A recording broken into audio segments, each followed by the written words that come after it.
ممن تحت أديم السماء. And the scholars of Islam of that age, the ulama, sorry, we can't take your calls now. Hold on. We can't take your calls now from the United States. Please hold on. The ulama, the people die. The worst people beneath die. من عندهم تخرج فيهم تعود. Because of them, the people will be in state of fitna, that which causes distress to them, a test and a trial for them. That is what the Prophet ﷺ prophesied. So what I've done to you just now is to explain to you the law of divorce and the Quran, and I pray that it will be a benefit to you. Let's just take this one call from the United States, but no more after this, please. Yes, hello? Hello, assalamu alaikum, Sheikh. Wa alaikum salam wa rahmatullah. Oh, wow, it's such a pleasure to be speaking with you. I'm calling from the United States. I had a question regarding the debt system and student loans. Hello? DATH. The debt system in Surah Al-Rum? Well, yes, basically, there's a lot of students that take on student loans, and without realizing, they're going pretty much to be enslaved by All right. The system. Loan, the debt system. Let me answer you now. Sorry, we don't have much time. The answer is to be located. The answer is located in Surah Al-Baqarah. That if someone lends money to you, it is not qad hasana, which is a charitable loan. It is dain, which is a business loan or a commercial loan. There's a difference between a charitable loan, which is qad hasana, and a business or a commercial loan, which is qard. If it is a charitable loan and you do not have the means to repay the loan, it is written off. But student loans are not charitable loans. Now, student loans are business loans or commercial loans where there is an obligation to repay, a legal obligation to repay. Good. So it is qard, not qard hasana. It is dain. You'll find hello, let me please answer. Let me finish your answer, please. Sorry. A student loan is not qard hasana or a charitable loan. A student loan given by governments is a dain or a commercial loan or a business loan. That's my answer to you. Number two, if it is a business loan or a commercial loan, you have a legal obligation to repay. And if you cannot repay, then the creditor has the right to demand that your property be taken from you. And if you are bankrupt, you don't have the means to repay, then everything that you own is taken from you, including your house, including your car, everything, to repay the creditor. It's different from the bankruptcy laws of the United States. Finally, if it is a loan on interest, and you're supposed to not only repay the loan but also repay the interest, then the Quran says the interest is haram. But the creditor has the right to be repaid the capital sum which he lent. وَلَكُمْ رُؤُوسُ أَمْوَالِكُمْ.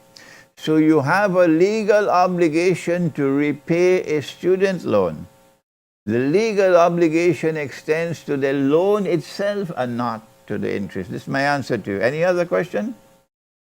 Yeah, Sheikh. I was just wondering, in a time like this when we're pretty much left to the best thing to do is make hijrah, how would we go about that if I fear for myself and my family that remaining in a place like this will pretty much destroy Right.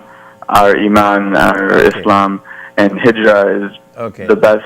So this question now, no more questions after this, okay?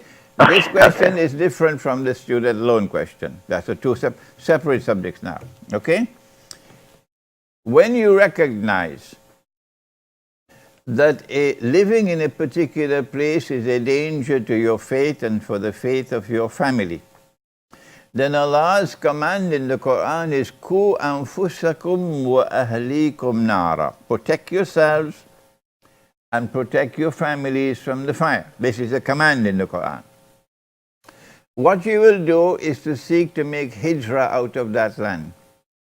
Get out of the land. But now it's difficult because around the world there are laws, immigration laws. The earth is no longer recognized to belong to Allah. No. Every country now has territorial sovereignty over their part of the earth. And unless you have a resident permit or resident visa or work permit or citizenship, you cannot go to reside in another country. No. Then what do you do if you cannot go to another country?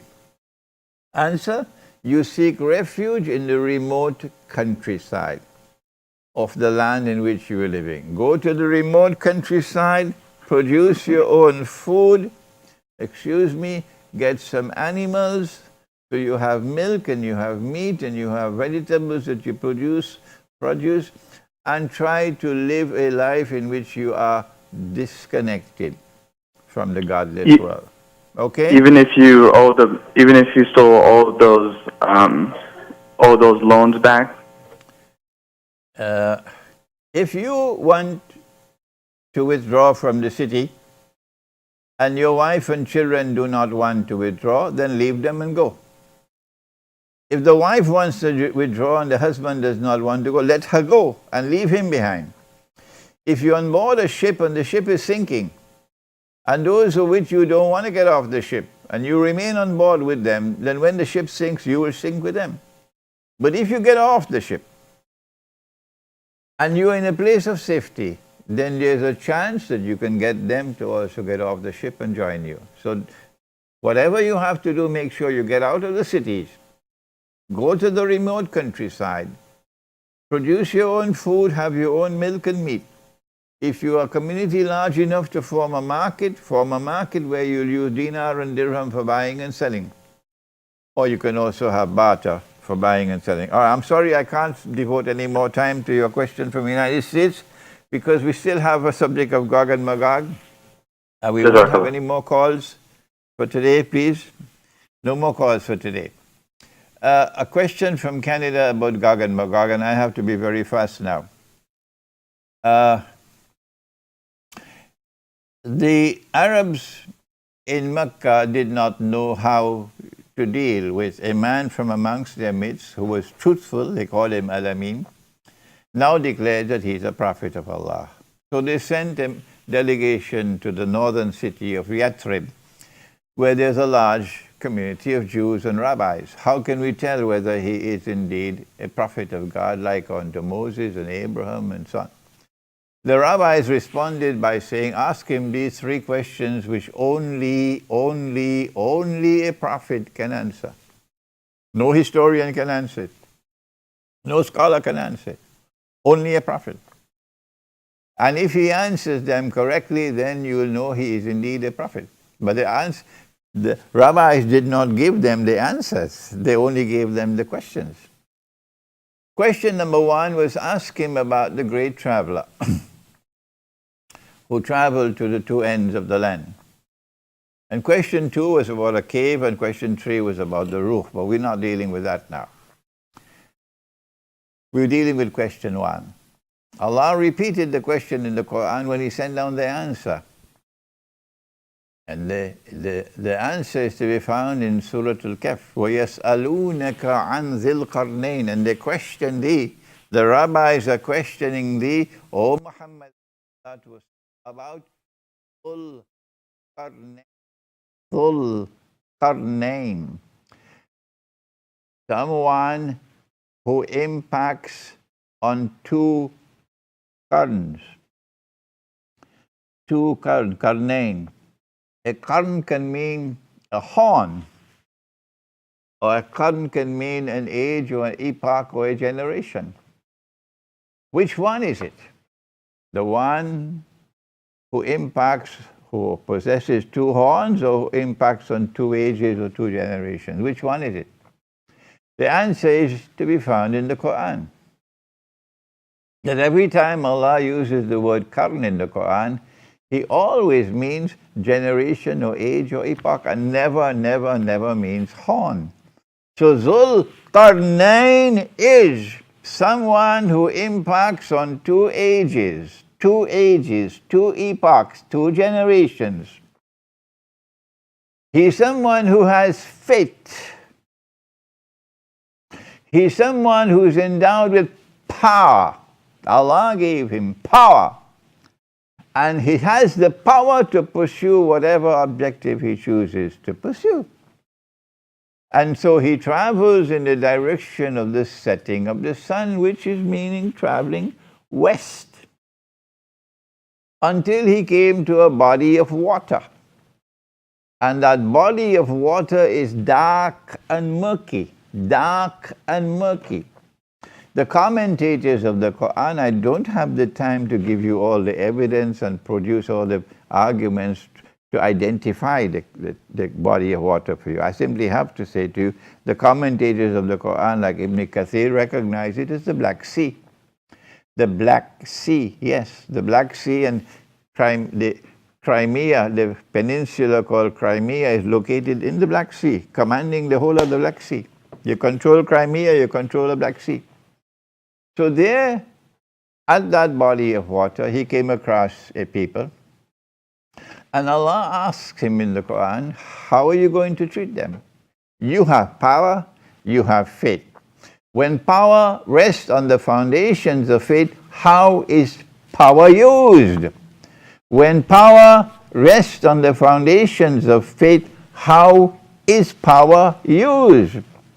Zulkarnain responds and says, those who are guilty of acts of dhulm, wickedness, oppression, injustice, I will use my power to punish them.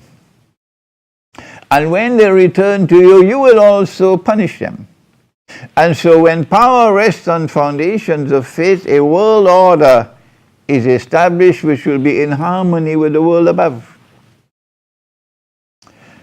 And then Zulkarnain went on to say that those who have faith and are righteous in conduct, I will reward them and treat them nicely. So a world order based on power which rests on the foundations of faith will be a world order which will assist the religious way of life, assist and help and protect those who have righteousness of conduct and faith in their hearts.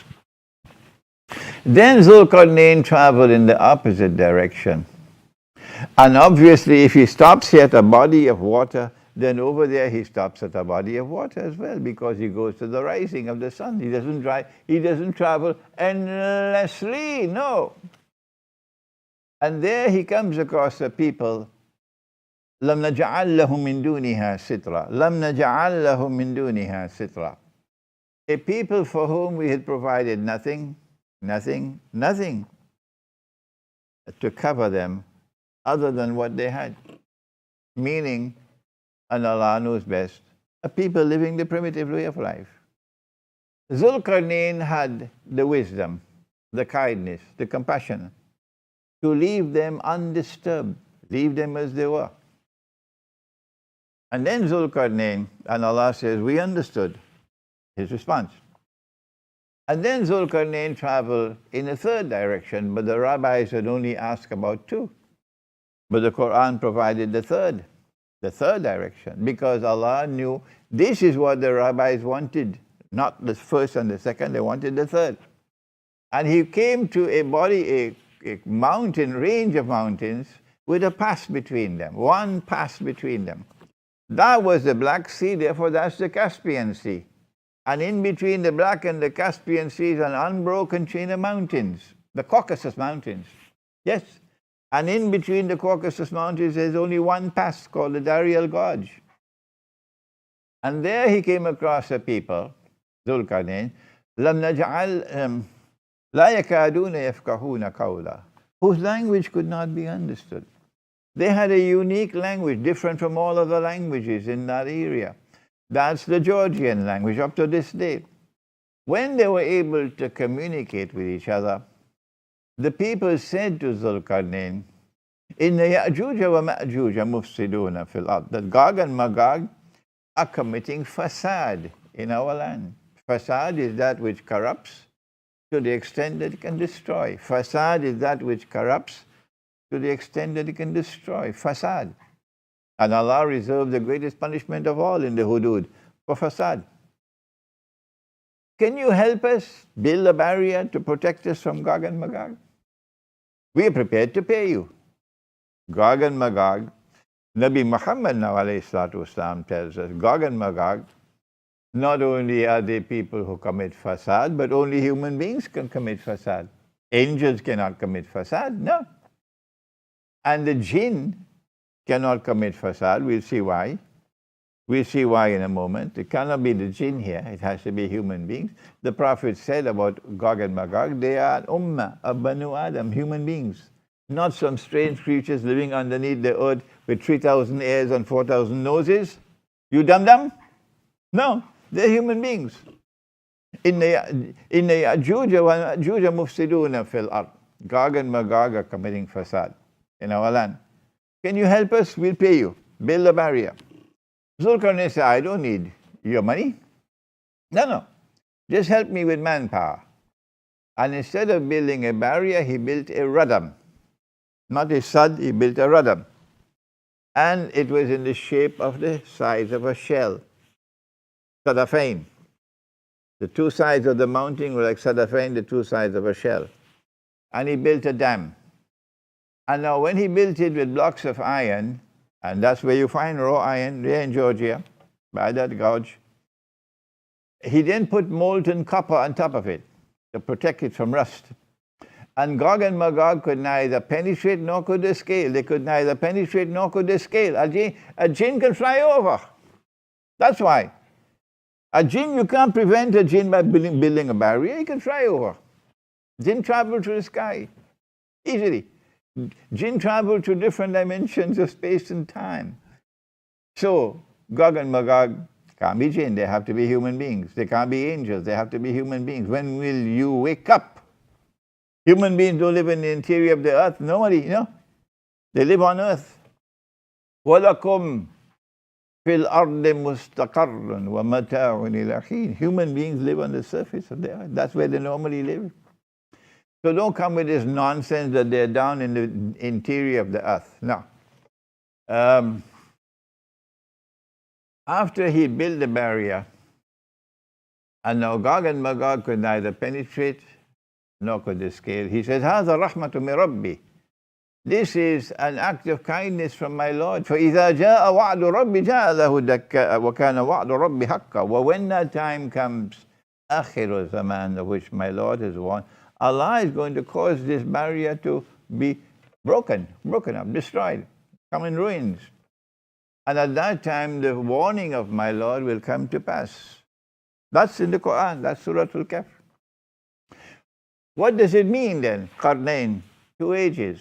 Answer, when the barrier comes down and Gog and Magog are released, then you have to connect the dots. You have to be able to interpret the Quran, that an age is going to come which is going to be the opposite of the previous age of Zulkarnain. That Gog and Magog are going to have power, because the Hadith al-Qudsi, Allah says, I've created creatures of mine so powerful that none but I can destroy them. Sahih Muslim. But they use the power not like Zulkarnain, who punishes the oppressor. They use the power to oppress. That's precisely what the world experienced when modern Western civilization came into being. You don't believe me? Wait until you are in the grave, and then you remember Imran Hosein. I'm fed up. When Gog and Magog are released, they will use power to oppress. Instead of using power to assist, to punish the oppressor, they will use power to oppress. And they will use power to target those who have faith and who live, would live lives of righteousness. Yes, that is the second age, the age when Gog and Magog are released. But when Gog and Magog are released, then in the region of the Black Sea, power will once again emerge. And that power will rest on foundations of faith. That is the second of the two currents. The region of the Black Sea, which will rest on the foundations of faith, will again do to Gog and Magog what was done the first time. Do you understand me? Is power now being restored in the region of the Black Sea? Look at Crimea and see. Yes, power is coming back again to the region of the Black Sea. And the power which is returning to the Black Sea is power which is resting on the foundations of faith, you dum-dum. It's so difficult for me. I have taught this subject so many times, but my critics can't understand. No, they can't. That power is being restored in the region of the Black Sea. And it is power which is resting on the foundations of faith. Who then are Gog and Magog? You know who that power is in the Black Sea, because Russia just now recovered Crimea. The biggest setback that the Judeo-Christian Zionist Alliance ever achieved in their 100 years of history, since the Zionist movement was established in 1897, was the loss of Crimea. Russia recovered Crimea. Russia is now returning to Orthodox Christian roots and foundations, and we are pleased about that. You are displeased. You are displeased, but we are pleased about it. Thank Allah for that. You can go your way. Yes, go your way. We are proud and happy that our Christian brothers are returning to Christianity, in Orthodox Christianity, yes. And that they are recovering the Christian way of life. Over there in your part of the world, a man can marry a man and get a marriage certificate. But not in 100 years, not in Russia. That Russia is returning away from communism, away from the Soviet Union, which was created by the Zionist Alliance, returning to Christianity, and we are happy about that. We are proud about that. We celebrate the fact that our Christian brothers are returning to Christianity. And that is where power is located today. Yes. Power is returning to the region of the Black Sea. I don't need to mention the name of Putin. No! He can go and someone else can come to replace him. That will not change the fact that power is being restored to the region of the Black Sea. And that power is resting on the foundations of faith. And that power is being used to punish the oppressor and to seek to help those who are oppressed and those who have faith and who will live lives of righteousness. And so in the same way that Gog and Magog were checkmated the first time with the barrier, we are saying to you that Gog and Magog are going to be checkmated again one more time. So who are Gog and Magog? Before we end, let's answer that question. Who are Gog and Magog? That's what the rabbis wanted to know. The answer is located in the Quran in Surah Al-Anbiya. But you have to interpret the Quran. The Quran of a town or a city, Qarya. And he destroyed that town or city. And having destroyed it, he expelled the people of that town or city. And having expelled them, he put a ban on them that they can never return to reclaim that town as their own. وَحَرَامٌ بَعْدَ أَعُوذُ بِاللَّهِ مِنَ الشَّيْطَانِ الرَّجِيمِ وَحَرَامٌ عَلَى قَرْيَةٍ أَهْلَكْنَاهَا أَنَّهُمْ لَا يَرْجِعُونَ. No, they can never return to reclaim that town as their own. No. Hatta. Until when? إِذَا فُتِحَتْ يَأْجُوجَ وَمَأْجُوجَ. Until Gog and Magog are released. Not ba'atha, when Nabi Isa alayhi salam returns, Allah sends. Ba'atha. This is not ba'atha, to send. This is futiha, to release. Will you understand, you dum-dum? These critics of mine, they will never understand. When Gog and Magog are released, إِذَا فُتِحَتْ يَأْجُوجُ وَمَأْجُوجُ. When Gog and Magog are released, meaning Allah has brought down the barrier. Brought down the barrier, and Gog and Magog are released.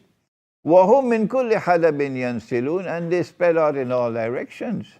Then this power resting on the foundations of godlessness, which are used to oppress, will take over the world, and you have the world order of Gog and Magog, which is what we have today. Then you see these people being brought back to the town. Which town is it? Answer, Imran Hosein is saying to you, and I'm not the only one. My teacher, Dr. Maulana Muhammad Fazlur Rahman Ansari, said the same thing. Dr. Muhammad Iqbal said the same thing. I'm not the only one. Jerusalem. When the Jews are brought back to Jerusalem to recover it as their own, and a state of Israel is restored in the Holy Land, then you know those who have brought them back are Gog and Magog. That is your modern Western civilization, a Judeo-Christian alliance which controls power in modern Western civilization. They are Gog and Magog. You don't believe me? Then wait until you're questioned in the grave. I thank you. May Allah put it in your hearts to be able to understand the Quran, and may you make the effort with sincerity in your hearts to study the Quran. But you will not be able to study the Quran. The Quran will not open its pages to you until you recite the Quran regularly. And the Quran cannot be translated to any other languages. No, it cannot. There's only one Quran, and it is in Arabic. Alhamdulillah for that. So if you are to recite the Quran, it has to be in Arabic. If you do not know how to study, to read it in Arabic, go and learn. And Allah will make it easy for you if you make the effort. This program will be repeated on Thursday, inshallah, Thursday night at 9 p.m. I pray that you will recite the Quran regularly every day, and try to recite the whole Quran. If you never hear from me again, remember this. Try to recite the whole Quran cover to cover at least once a month. And if you remain faithful to the Quran, one day Allah will open the Quran for you. And from the Quran, you'll get the guidance with which to be able to respond to the awesome challenges of the modern age. Thank you. Wassalamu alaikum wa rahmatullahi wa barakatuh.